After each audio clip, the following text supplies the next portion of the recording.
parents telling me that their children are quite engaged when they're playing. And I remember one of the schools said to me, I have never seen anything that stopped the children using their phones. Even yesterday, I had some children playing this one. They said, no, no, no, no, no. We are not stopping. Can we carry on? I said, I need to go. This has been 2 hours. I said, no, we want to play some more. Welcome to Blank Canvas to a Masterpiece podcast with your host, Sandra Kaima.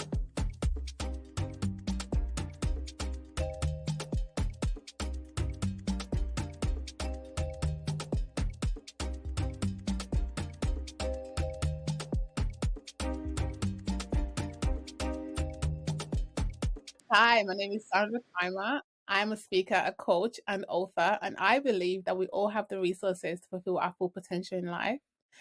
Today's guest, I have the lovely Dr. Arinola Araba, is a mom, edtech, an entrepreneur, and founder of bMoneyWise, whose mission is to improve financial and digital literacy and numeracy skills for individuals.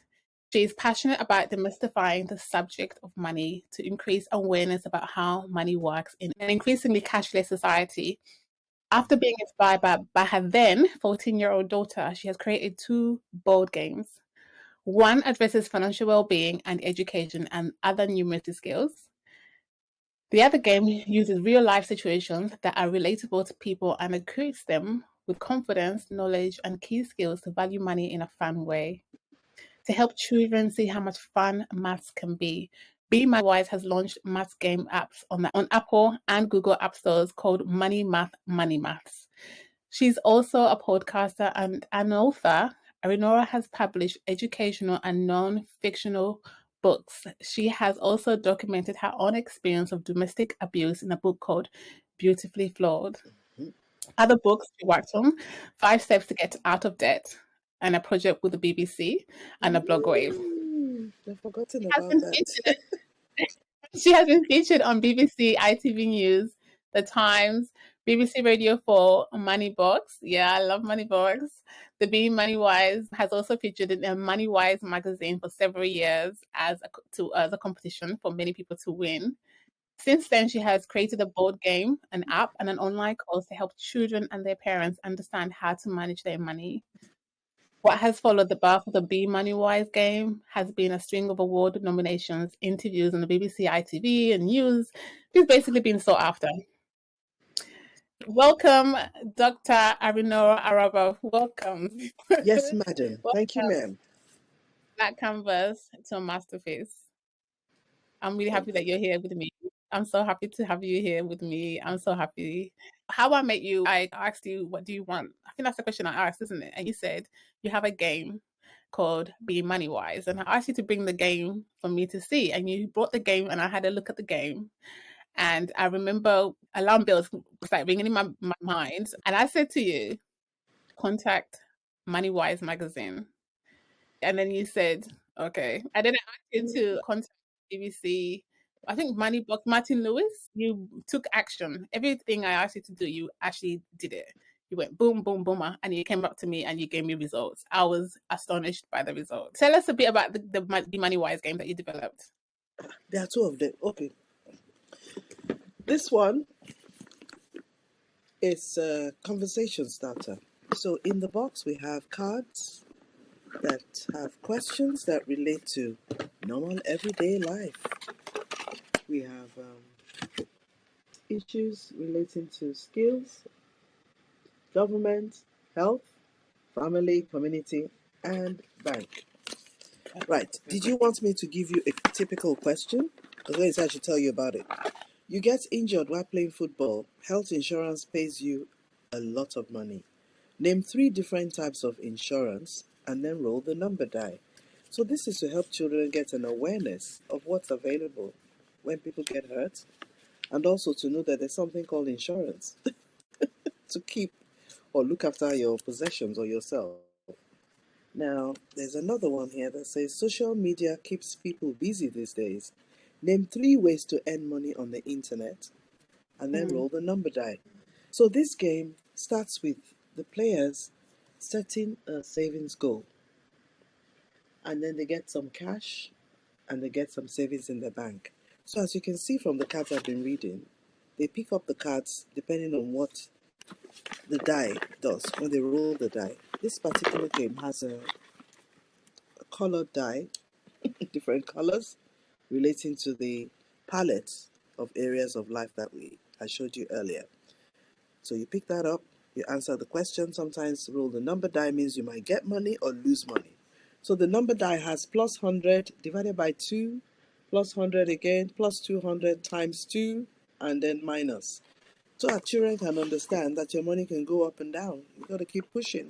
I played the game with my daughters. What I love about the game is so realistic. Is that when you throw the dice, unexpected things happen in Yes. life, and it captures the unexpected. Yes. For example, you be driving your car and the tire breaks down. And things happen in life, and I love that's one of the things I loved about the game is because that my children get to know that when you can't plan things all the time. You can plan for things, but things don't always go your. Sometimes things you don't expect to happen can happen, and then you still have to you have to fork out that money, and that's why it's so important to actually save money. That's why I loved about the game the most.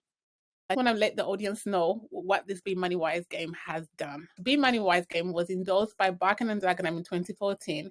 The game gained national recognition as Best New Product nomination at the Corporate Entrepreneur Awards 2015.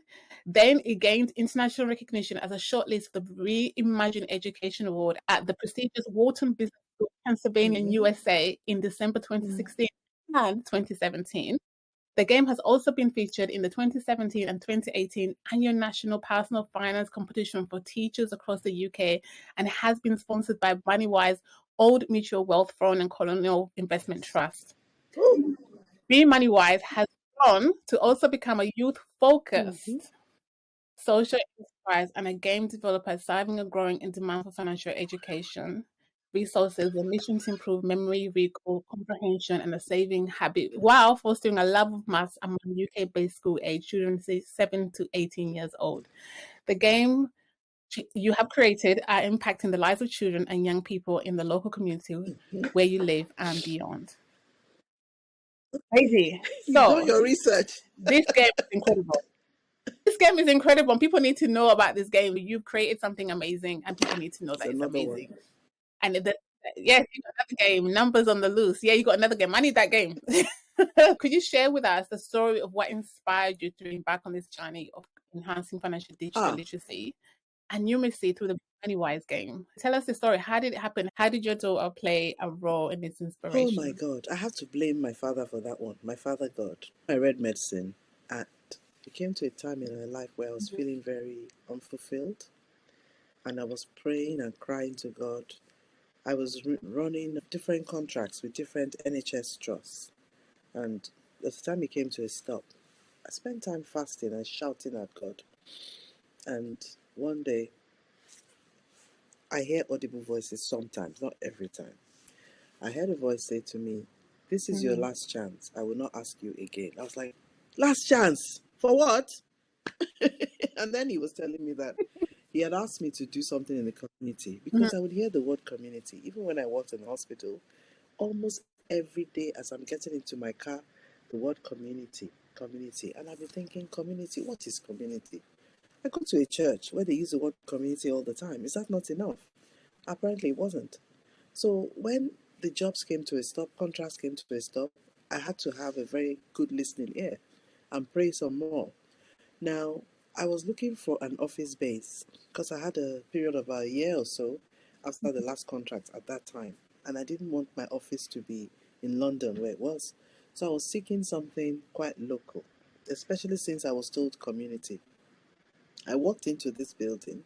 It was called Starting Point, and they gave me a form. Guess what?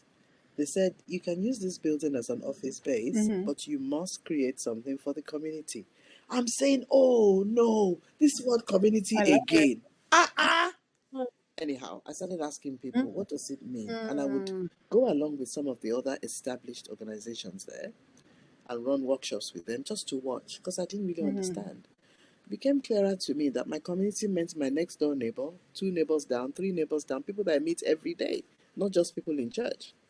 So I decided that since I had to create something, I would create something to do with money because I loved telling my staff in those days to buy stocks and shares. So I would buy them all kinds of books.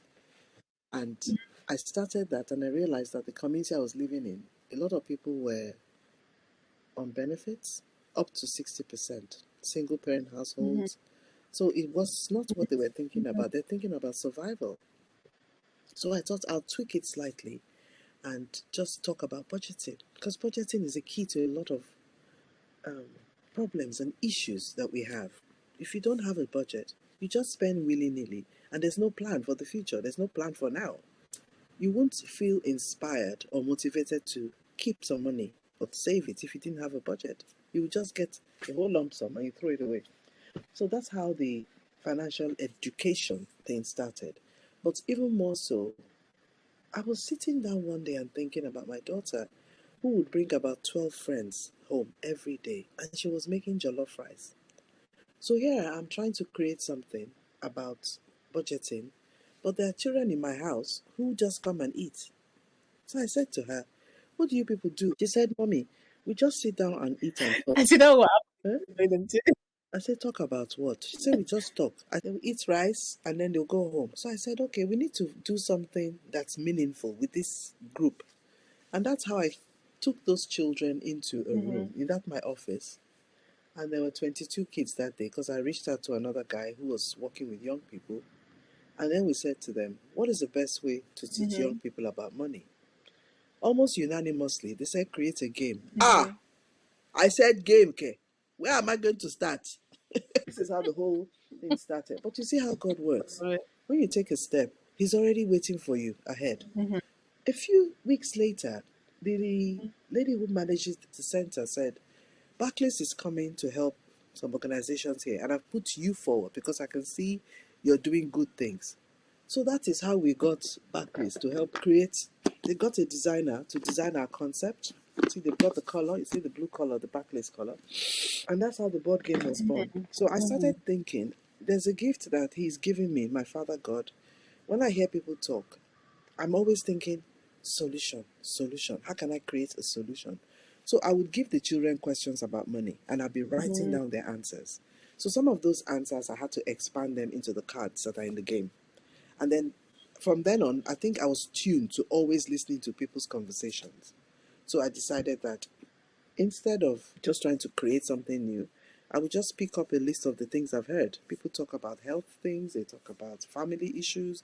For example, one of the cards on there says, you haven't done your chores.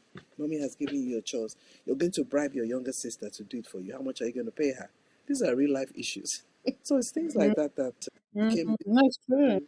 Yeah, that's how I started. Yeah, that's fantastic. That's really great. What you're trying to do is you're making sure the game can relate to people. Yes. In real life, and that's crucial. That meant you had to listen to people and to really hear their problems. Yes. And that's important, because if you don't listen and you do what you want, some of us, we don't listen, we just do what we want because we feel this is how I feel, but how you feel is not exactly what people actually want. And if you want to serve the community, you have to serve the people and give them what they need in that given time. Absolutely. Creating an education board games that are both engaging and instructive is a very unique challenge. Could you walk us through the process of designing games? The process is listening a lot and asking a lot of questions of the people you're creating the game for. So I do as much talking as I do listening, and I'm always taking notes. And then when you have an idea of what people need, then I have to go to bed at night and say, okay, God, how do I do this? Where do I take it? I had a series of dreams, and some of them resulted in me creating the number die. I told you there were 2 dice in the game. When I first had the concept, I just had one die. I went to bed one night and I heard, try and make maths a future. You see, this one just has colors and this one has numbers. So I was told, try and put numbers or maths into this game thing. I had not realized that we're going to be the first, maybe in the world, who found out that the most effective way to teach financial literacy is to combine maths and money issues together, because it makes it more relatable. So there's a lot of praying that goes into it. I agree with you 100%, because I definitely agree with you, because sometimes what happens with maths is that because we're not relating it to real life issues, we miss the point of, we don't understand why do we need algebra? Yeah. But until you get into trouble, then you're like, now I know what I need to do. This is what I need to do. And until you play the game, then you realize. I like the fact that the game is aimed for children, because then they can understand the concept even earlier on in life. And I think that's so important. Yes. And in a fun and loving way. I think adults can play with the kids as well. When I played the game, I played with my children. I got a lot out of it as well as they did. Thank you. From your perspective, what has been, from your perspective, what has been the most significant impact of integrating the real life scenario into the game and apps on onliners understanding confidence in managing money? And Yeah. you've done the board game, and you've also introduced the apps. What has been the significant impact of integrating both of them and making it real life scenarios? How? I think the impact has been that you reach a wider audience, because there are people that learn in different ways. If I'm going to reach children who are always on their phones, it's better to have something they can relate to, like an app. It's not everybody that will sit down and play a game. But their parents telling me that their children are quite engaged when they're playing.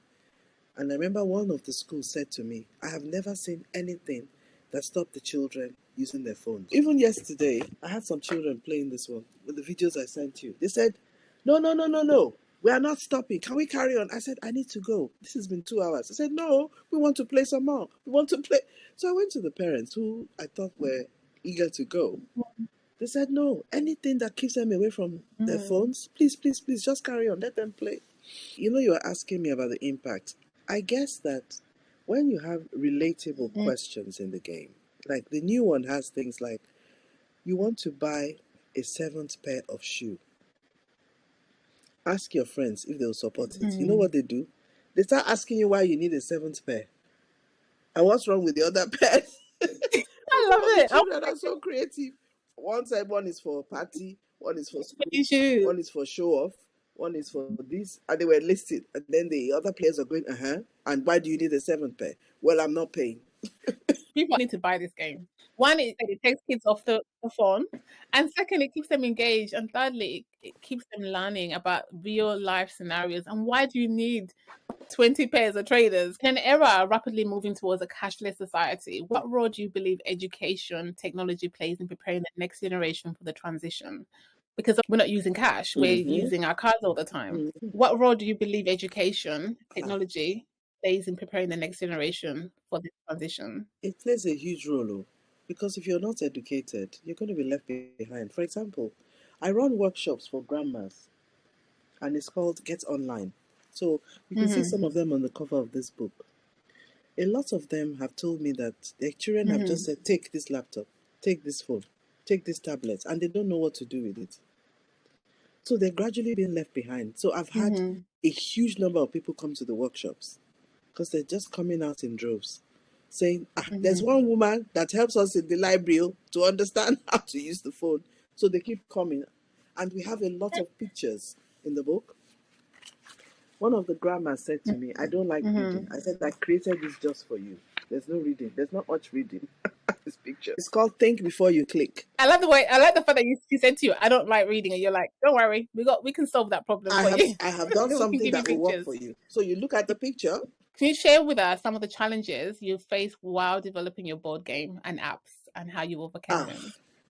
Some of them are very personal, like people saying things like, who do you think you are? You want to create a game? That's one. You have people who will do everything to oppose you. So you have to be quiet and just keep working and focus on what you're doing. Those are the personal, emotional challenges. The other challenges have been money. How do you find the funds to actually create a prototype? When I first created this one, I called several companies.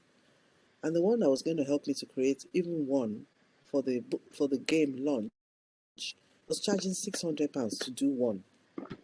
And I said, why? He said, that's the way it works, because whenever they have to create a new thing, they have to get some plates. And it's cost so much to set those plates.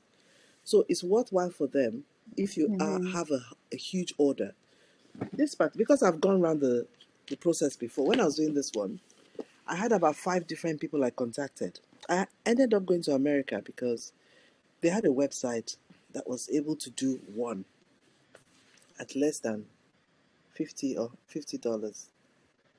Though I didn't do all the elements. I used the That's same good. money.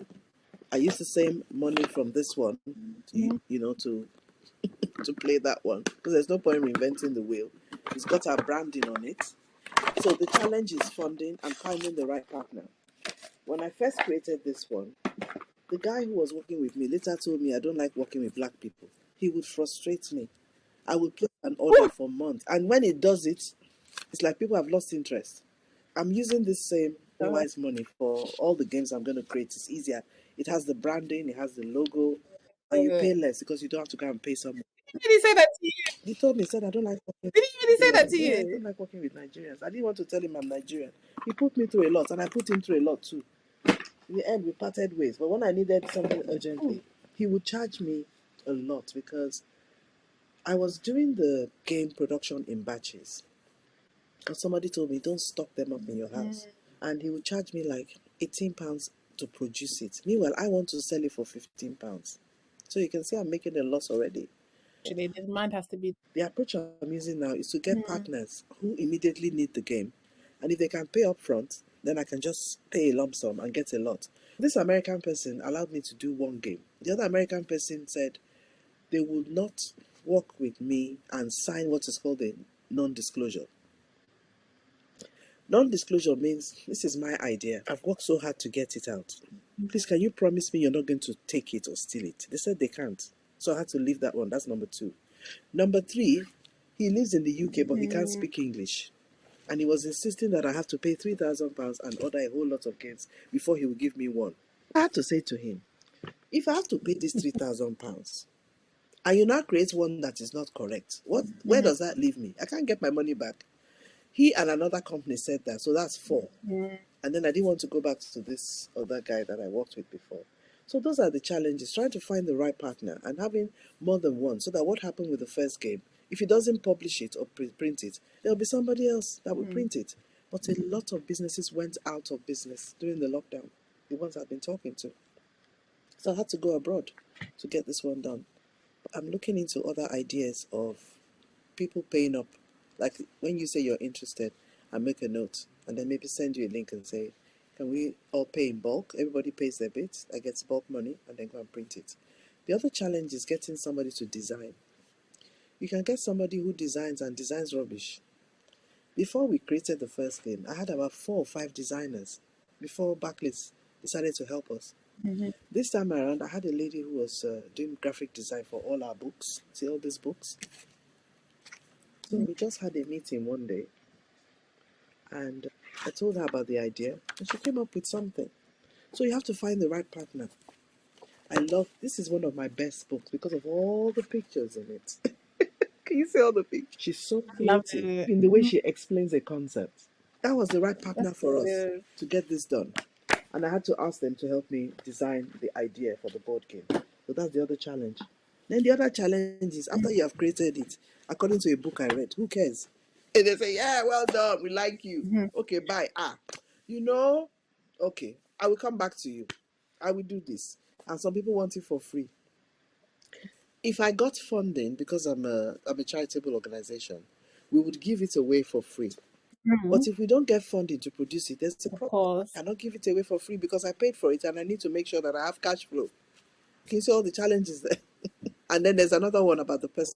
They want to make you poor. Let me tell you about this one. This one happens a lot. I talked about the emotional side. Some people, they can't hide either their anger that you created something unique or their jealousy or whatever. Somebody had the audacity and walk up to me and say, I saw your new game. It looks very nice. But it has something on it called the care home. We have a care home on it. In Monopoly, they have a prison. We have care home because I was creating it for children in care and adults like grandmas who might go into care home. And when you're in the care home, you have to sit there for a while until somebody helps to bail you out or you miss some turns. The person said to me, I see you put care home there. Do you realize there are different types of care home? I said, yes. He said, so why didn't you put the one that relates to the group you're helping? I said, this game can be played by adults and children. If I put residential care home there, the children will say it doesn't relate to them. Or somebody else will say it doesn't relate to them.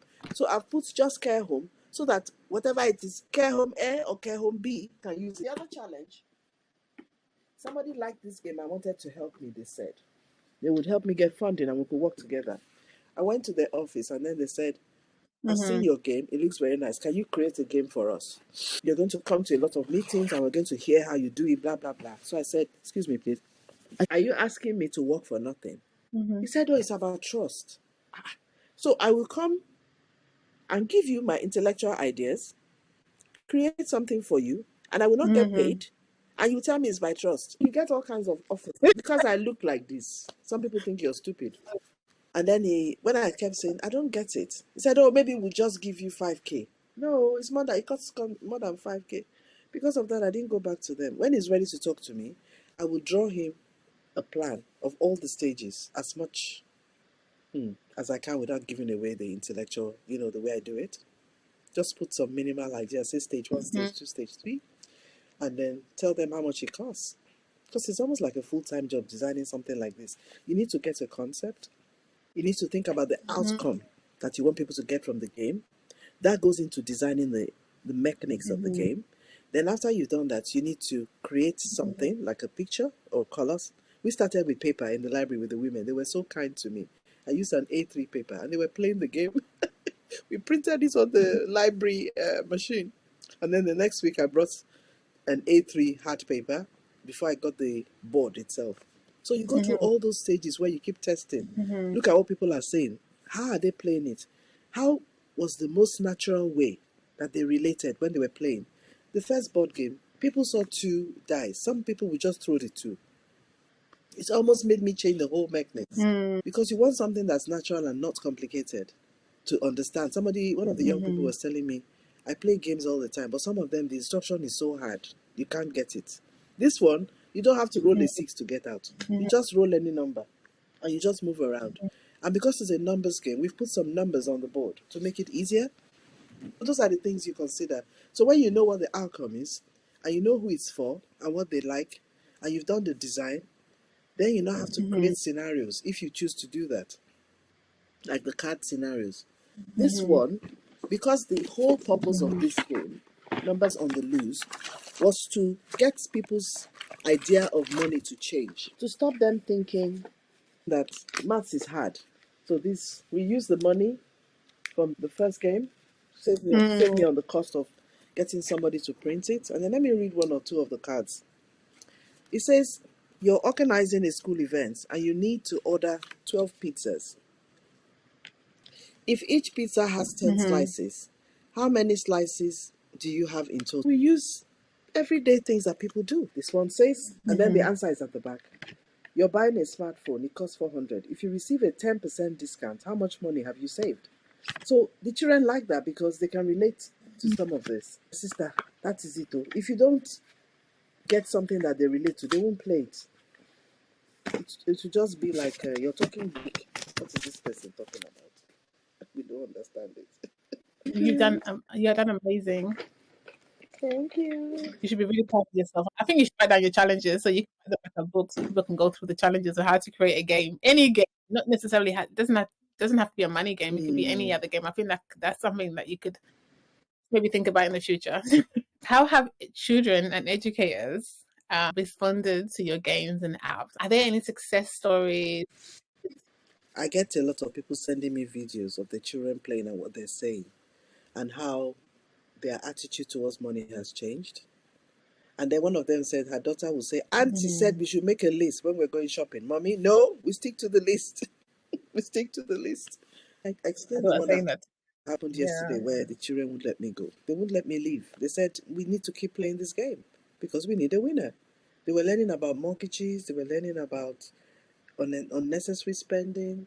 They were learning about insurance, learning about friendships.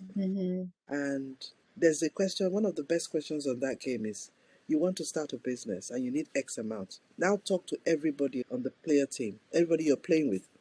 Ask them for the money. And then when you ask, they will ask you, what business? Why do you need to run that business? What are you using money for? What is it going to pay for? And you see the answers the children were coming up with. I was just sitting in amazement. Why do you have to run that type of business? Who is going to buy from you? That game should be played all the time. That is really amazing. How do you feel inside? How do you It's feel? fulfilling to see that you've created something that people can relate to and they enjoy it. When the children were saying yesterday, the four of them, no, please don't go. We don't want to go home yet. We want to keep playing. Because with this game, it's almost like the Ludo. If you don't get the exact number to hit finish, you can't win the game. So you're stuck. So you have to keep going around, hoping to collect more money and getting the right number to hit the home run. That's really, really, really good. And it's inspiring for other people who have ideas and Yeah. God is speaking to them. Look, pick yourself up and Get on with it. make the idea happen. And get on with it. And what I'm getting is God will provide you the right resources to actually put in place in order for you to actually accomplish what He wants you to accomplish. That's what I'm getting from this conversation. We talk about purpose. You talk about giving to community and creating this game. I think there's a much deeper source. There's a much deeper purpose that you still need to fulfill. And then you have done that by creating this book. You ask the reader to stop and question where are they in their relationship, what's happening with them, so they can actually reflect back on themselves and say, where am I? What am I doing? What's going on with me? What's happening with my children? I know you have this purpose of helping the community, but actually doing this book actually helps the community even more. The adult community, the ones that are suffering. Because believe it or not, for me, my hand on heart, I believe that domestic violence plays a role in personal finance and mental health on top of everything else and other things around it. And we don't mention that. I've read over 50 financial books. In all honesty, I'm still reading. I'm still learning. One thing I found is that they don't address the real issues. That they're kind of like, oh yeah, you do this, you do your budget. But how can you budget when someone's beating you? Yeah.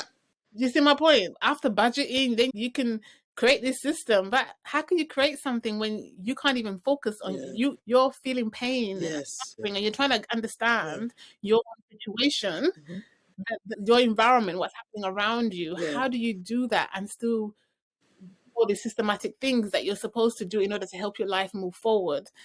And I think some of the books that do talk about personal finance, they don't address that. They just go, do A, do B. But the reason why I can't even get out of bed, the reason why I'm depressed is because there's other things happening in the house that even I can't explain. I think that's a link that people don't really address. And I think that's kind of the link that you're trying to address in your game and in your books. And you're kind of putting the two together. I had a birthday party for my daughter who was turning 5.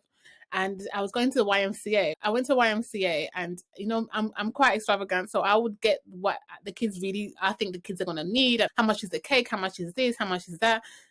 And there's one woman that I met on reception, and she said to me, I could make sure that you get everything cheap, and obviously the kids will have fun. She gave me a list of where I can get my food from, how much the food is going to cost me exactly off the top of her head. She knew that the packet of crisps, you can get packets of crisps for like £3.50 from Iceland.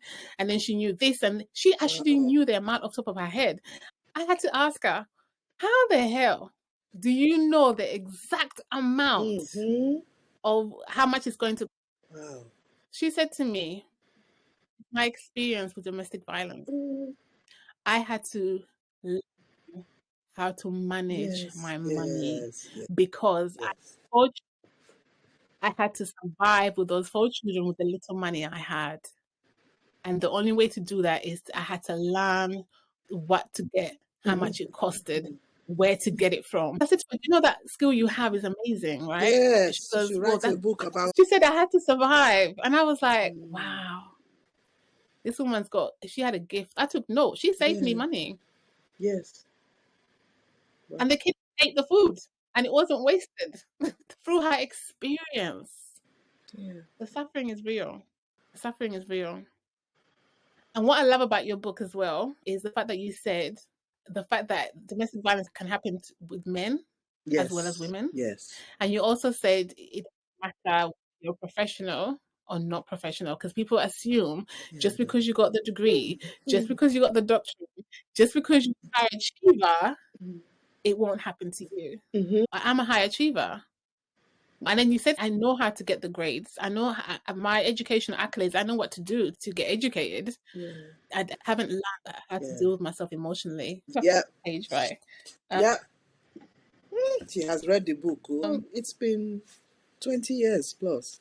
Thank You've done God. well.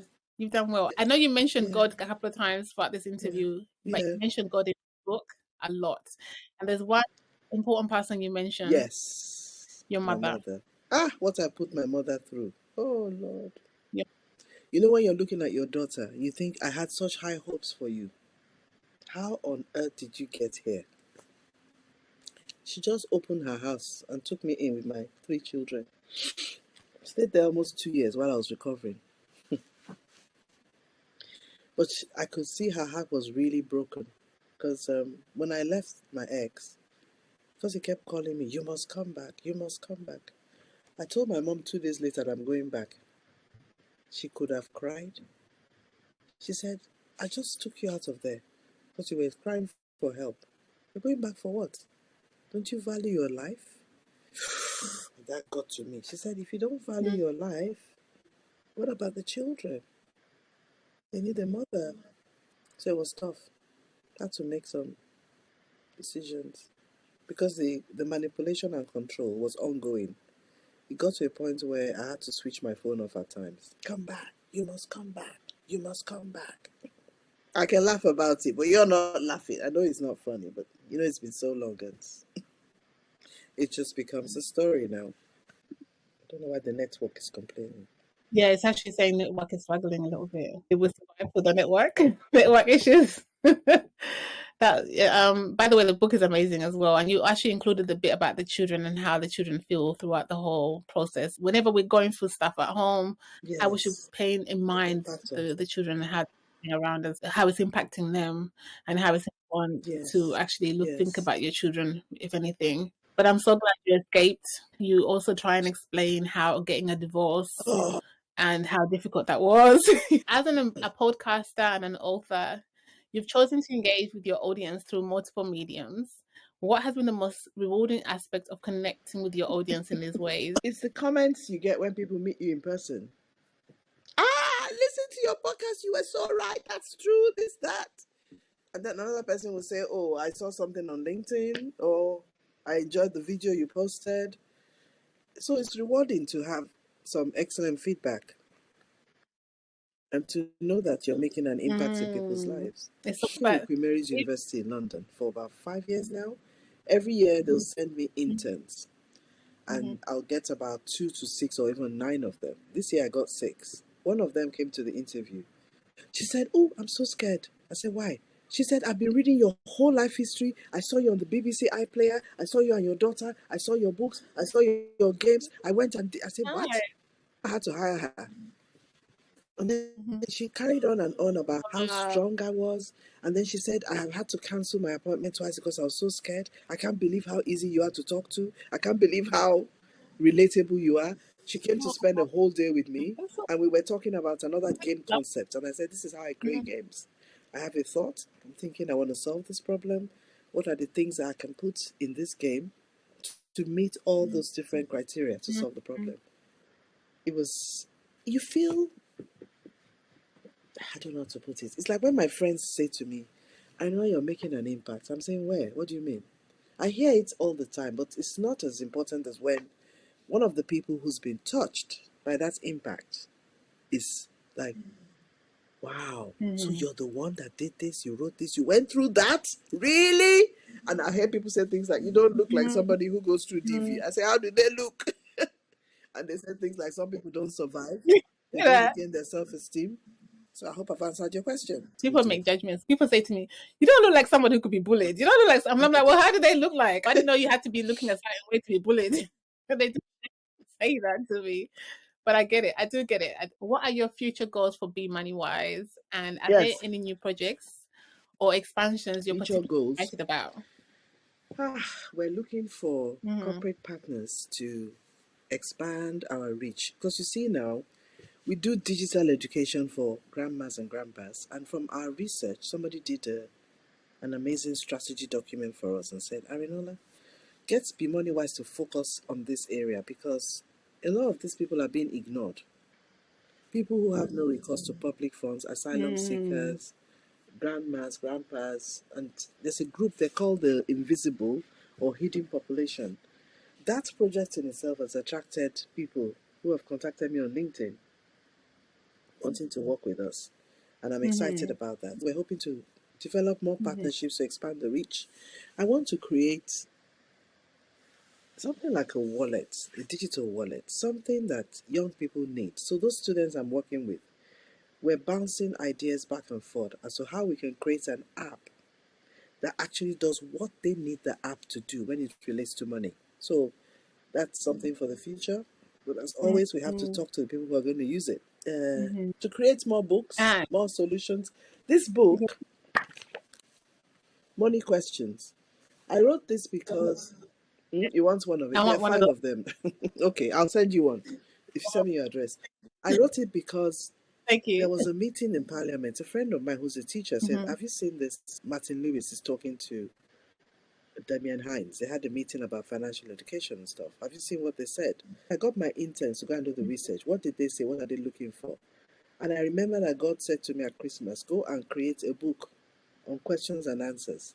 Yes, you have created storybooks with apple and seed. That's stories. Now go and create questions and answer book. And there's nothing like being there at the point where something is needed. I'm so excited that I had to create these 5 books. It took a while because I kept stopping and starting. The other thing that is exciting is in the same meeting in Parliament, they're saying teachers don't know how to teach financial literacy. They don't have the tools. We have an accredited product that has subjects in money, has questions, activities, that the teacher doesn't have to do the work. It has all the objectives, it has goals. Yeah. There's nothing like being there, present with a solution when people are crying out for it. So the future looks bright. In Jesus' name. I love it. I love you're on the right Thank path. you. So you're doing excellent. You're But you doing an gave me a amazing kick in job. the back. Please, You gave me please a don't kick give some up. years ago. You should not be doing this. Go and contact them. And you were checking up on me too. Even when you had no reason to. I appreciate that. And I also appreciate that you came to my book launch. It touched me. I had to hold back that What did day. you I say? cried a bit. I don't know if you remember. I cried when I was talking. Why Did did you you see how many wait? people No, the book came? site About 200 plus. was really good. The Made place me up. was packed. I had people from the council, people from Yeah. Westminster University, lecturers. I got people to speak about DV. When I heard that you wrote a book, I was like, of course I'm coming. When I look at your story and everything that's happened, it gives me hope as well. And it reminds me of, okay, Sandra, what you do, you make a difference in people's lives. Because sometimes we were like, am I really doing a good job? Is this really my purpose? Is it this really what I'm supposed to do? You are a testimony to say, you know what, Sandra, you're on the right path, and this is the difference that you. I may not see everything. I might not see the whole picture, but I know that, okay, that seed that I've dropped in your mind, you've actually created something out of that seed. And it really helps me move on and continue. I say I got nominated for Changing Future. It was your story that got me nominated. Somebody had the story and what I did to help you, and they were like, I need to put this girl forward. They had never met me before, and they had never seen me, and they put me forward, and I got this letter saying you've been nominated for Changing Future. Keep on pushing, because at the end of the day, you might have helped thousands and thousands of people. You don't know the actual ripple effect. What is the one thing you would like the world to know? That everybody was created for a purpose. And when you find that purpose, life makes so much more sense. When we discover that purpose, life makes so much more sense. Thank you. That was incredible. And I really believe that as well. Thank you for coming on this podcast. I absolutely adore you. And I love everything you're doing. And I love the games. I just want you to know that you have made an impact in my life. At a time when I felt so lost, you.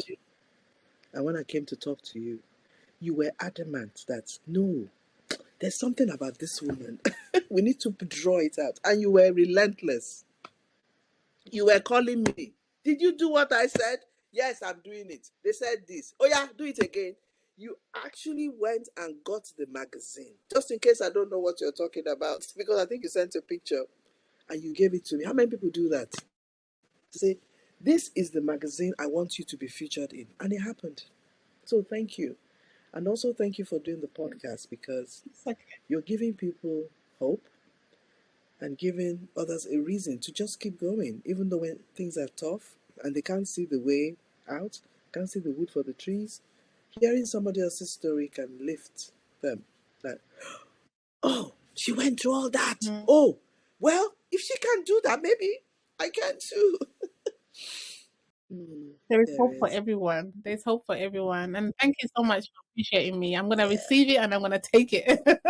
I can't tell you how I didn't know you were going to come to me and I'm going to coach you. I didn't know what's going to happen. I had no idea. All I know is I was looking at you thinking, give me more. Really, it's God. Because I could have kept all that information to myself, but God spoke to me and said, you know what? This is what she needs and that is what she needs. And you need to tell her and just release. So I just want boom, boom, boom, boom. It's like you were That's what she needs to know. Listen, this is it.